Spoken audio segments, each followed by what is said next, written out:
Hey, what's up everybody? Lawler here, back with our fourth and final part of the 20 clips that defined Rocket League esports in 2020, presented by Liquipedia RL. Shoutouts to them as always. We've got clips 16 through 20 to wrap up our final five. We're going to break those down and kind of talk and reminisce as we close out this year. So with that said, if you guys enjoy the content, as always, give it a thumbs up, hit subscribe and turn on notifications to make sure you guys don't miss out on the latest Rocket League content. A lot of cool stuff coming up here in the near future with interviews with people like John Sandman and everything else. So make sure you don't forget to subscribe so you don't miss out on that content. But with that said, let's get into the last five clips.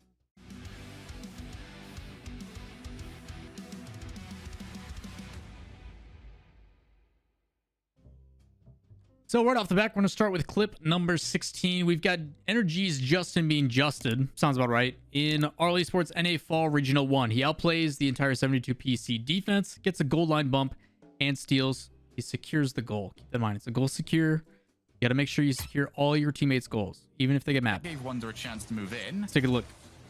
Justin I remember this. Insane 50. Fakes the count. Oh, okay. Okay, we got to slow this one down. So, wins a second one. wins a 50. Justin wins the challenge. Wins another one.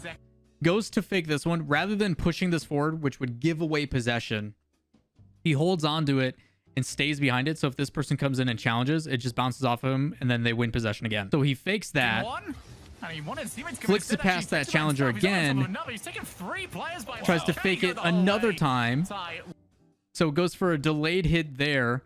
The benefit of that is it draws another defender out of net. And at this point, Squishy and Garrett are just sitting there watching this, like twiddling their thumbs, waiting for the play to develop. And eventually Garrett's like, okay, I can finally shoot it. We'll keep it out. And just in case, because there's another defender there, Garrett shoots it right at Jacob for whatever reason. But it doesn't matter because Justin comes back through, gets a bump, bumps Jacob out of the way, and then also manages to redirect it and get the goal secure. So we're going to see this from his replay perspective, which is why Justin is just insane. So you get all those flips. Fakes it here, tries to go for a delayed one over the top. His first touch isn't that great, but it doesn't matter. In the middle of his flip to bump Jacob out of the way, it ends up falling in his nose, and he ends up getting a goal. Just absolutely ridiculous. But to win 150, 250s, keep possession, no demo on the way back, flicks past three, so that's three people, draws fourth out, removes the fifth, gets the goal. Dumb. So dumb. Unbelievable. Just absurd from Justin. Like, there's certain players that you know are special, and Justin continues to show that season after season. It's been a bit since he came into the season. It's weird to consider him kind of like a veteran now, but man, you're looking at this and you're just like, Justin, you are absolutely ridiculous, man. There's not a whole lot you can describe about in the moment plays and like try to talk about what's going through. These are the ones where like I wish I could sit down with Justin and be like, what were you thinking about when this happened? Or did you just kind of go into autopilot and it becomes all instinct? And a lot of them will say it's just instinctual. They don't really think about it. Obviously they've got information coming in from the other teammates like, yo, one on, being bumped, demoed, you have time, stuff like that. But this is just mechanics and being able to, because he has such a load of options that he can go from, he just tries to pick the optimal one. Clip number 17, and probably one of my favorite clips actually from this year. This is Space Station Gaming versus Sonics. This is back when Space Station was just clapping everybody. Like BDS kind of level of domination in North America. A lot of the reason why is because the player that you see on your screen in Arsenal. Arsenal was, to me, a very early candidate at the beginning of this year for MVP. Primarily for RLCSX. We'll see if that continues throughout the year. Or through the season, I should say, as we get into 2021. But Arsenal was absolutely disgusting in everything that he did and showed that he is still, I think, underappreciated. Most people know him for bumps, demo, aggression, challenge, but the guy is one of the best 1v1 players in North America as well. I know so many 1v1 mains that are like, I hate playing against Arsenal and like AJ. They're infuriating to go up against. This is part of the reason why. Shot over with an early dodge. Goes into the corner, rather than playing it up, stops on a dime. Oh my goodness, Arsenal. And then air dribbles it perfectly past one, past two. Oh my goodness, that's disgusting. Please, somebody on my stream clip that with the player cam involved because that was a nasty. Oh, I've never seen such a disrespectful goal. Like J-Russ. It was like Jesus. Gully dodge rather. Like, I think it's a culmination of multiple things. First, ball kicks out after the kickoff goes into his possession. It's not a clean roll or anything like that. It is kind of awkward. Helps pass over Traps it. the early dodge rather. Rather than waiting, most people in this circumstance see, I've got two defenders about to challenge me. I need to get it past them before I get dunked. He doesn't do anything. He just cold-blooded sits there and doesn't do anything. Oh my god. And then immediately after a touch, he gets possession with it. And then from there, he takes the air dribble. He does not care about your shenanigans, Dumb. J-Russ. So dumb. Oh my goodness, that's disgusting. Probably one of my favorite clips of this year. Somebody on Seriously. my stream clip that with the player cam involved because that was a nasty. Oh, I could watch that all day. Arsenal, hats off to you, man. Hats off to you. Clip number 18. When Team Esper's roster redefined the importance of the last game of the season. This makes me upset. So for those that don't know about this, the Renegades had a really rough Season 9. And in this match, Renegades basically put themselves in a really bad position and needed like 3 different scenarios to go in their favor. And they've got all of them but one. The only other thing that needs to happen is that a certain team in this match needs to win. And one of the teams is, without a doubt, the better team and should win it. So it goes into game 5, Rocket League today, and with this game happens. 5, where so much is on the line, you could not ask for anything more. Yeah, final game. Here's the kickoff. Only 5 minutes decided to Lucian. the kickoff, and it might be that Team Esper just don't want Renegades in playoff, or he just mishit his flip, but it's looking like they're giving the win to Fury. I'm not sure if this is allowed. I think someone's going to have words with them if that's the case, but they give a 2-second goal over to Fury. Yeah, it's looking like that's the case, which is so sad to see. But yeah, I was wondering if how hard they're going to fight for it. Let's give it a bit of time, see if they Rocket League. It got worse. It got a lot worse. But Team Esper, knowing how good Renegades are, threw the match blatantly. And then 2 of the players also tried to hide and lie about the fact, and then also received a year ban from like all OCE events, I'm pretty sure. But like blatantly threw the game, and like it states in the RLCS rules that you have to play to the utmost of competitive integrity. Just really stupid stuff. You lose a lot of respect, you get a lot of flack from the community, but if you're gonna do that, like, no respect out of me for you. It was really bad. And they purposely, like, I remember being in comms with the OCE team in Renegades. CJ, Siki, and Kami were in chat with me in my Discord watching the matches and watching this happen, where like the game started getting closer and closer and closer, and they're like, holy crap, we're gonna have a chance, we're actually gonna do it. And yes, they put themselves in a bad situation throughout the season, but at the end of the day, like, Esper should close out the series. They should have won the series. And then they just purposely don't go for kickoffs. They go AFK. They own goal. Like, they do a bunch of things, and it's just like, what a terrible taste in the mouth that you guys just left. Clip number 19. You guys may have seen this one recently. It is one of the most watched clips of all time. If you guys haven't seen that video, you can find it possibly somewhere linked in the area of this video, where I look at the most viewed clips on Twitch of all time for Rocket League. This was one of them. Basically, as a quick reiteration for those that did not watch that video, I'd recommend going and watching it. But if you didn't, there is 2 Discord calls going on at any given time during the RLCS. There is the green room, which is where all the guys that are not working or that are on deck or going to be up next, they all sit and hang out and talk and discuss the matches. Usually this is like Leaf and Gibbs and whoever the 3rd or 4th analyst is on the desk. And then they also have the casters that are in the casting booth. So we're listening to the guys in the casting booth. And then for some reason, production may have like hit a button on accident, but it ends up switching audio into the green room conversation.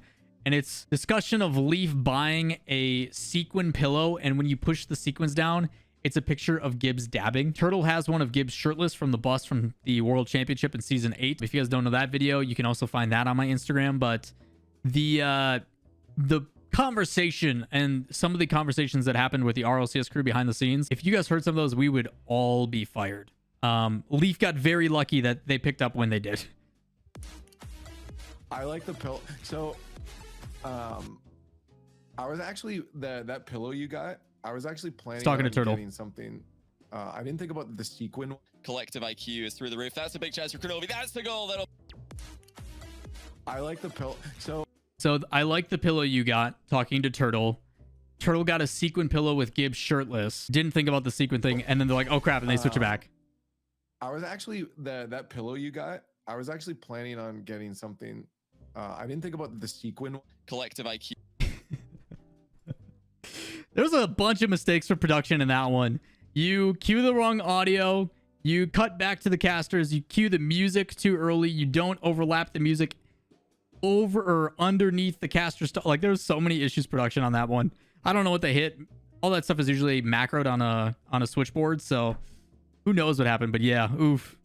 All right, and last but not least, the last and final clip for this series. If you guys have made it this far, greatly appreciate it. Thank you for tuning in to all the videos. This is clip number 20. This is back when they ended up doing the finals, I think it was, for an event. They ended up putting this one on TV in some capacity, and they also had Landon Donovan be one of the guest commentators on it. And Landon Donovan actually, and he got a lot of flack for whatever reason, had a lot of really insightful questions and brought a good, like, actual soccer or football, depending on where you live, mentality about how to approach certain things. But there's one thing he said that got memed forever. Let's take a look. Difficult. So you actually then you keep them pinned in their end so they can't get out, right? Exactly. Yeah, so I played indoor. Oof. And we see a goal coming in from Justin, and we'll get to that in just a moment. You saw the flip from Turbo. I played indoor, and that's good for NRG to get an early goal here. That'll help them. Difficult.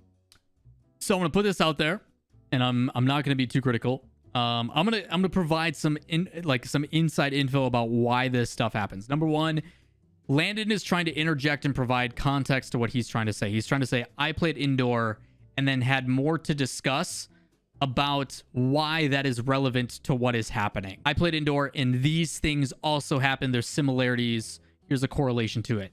But because Justin scores, normally play-by-play comes in, discusses the goal, blah, blah, blah, which to me is a big mistake. In that circumstance, both Landon and James and everybody else on that broadcast, I think it was Landon, James, and Leaf, should have let Landon have the spotlight. That goal is not all that amazing. It's nothing impressive. Yes, it is energy scoring when they're down by 2 from G2, so the context is important for a bounce back. But Landon either needs to finish his point. This is also the issue of Landon not knowing Rocket League. You need to know when to discuss and kind of bring up these long-form terms or comments or whatever. And if it's a scoring opportunity, which the difficulty in Rocket League is everything is a scoring opportunity, but when you look at this play develop... So you actually then you keep them pinned in their end. So Energy has possession. 2 players are rotating back to net. It is now a 2 versus 2 versus a retreating team. To me, this is a scoring opportunity from Energy. This is a horrible time as a commentator to bring up an analytical point. This is possession is switching. They are driving downfield trying to go for an opportunity. I need to do play-by-play here. This is me describing the play moment to a T. But because Landon is not well versed in the game, and that is not what he was there for, he is legitimately there just as a color commentator or as an analytical guy. For him to make this point, they can't get out, right? Exactly. Yeah, so I played... For him to continue talking there, when the guys say exactly, that is them picking the conversation back up, and then they could talk about this double touch from Justin.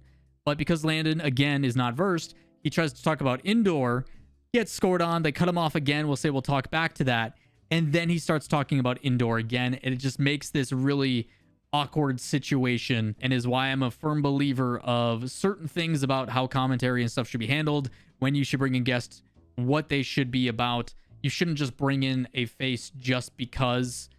There's a lot of different things that you can do with this, and I've had my share of frustrations with things like this, because you are left to pick up and carry that broadcast when you bring in some of these special guests.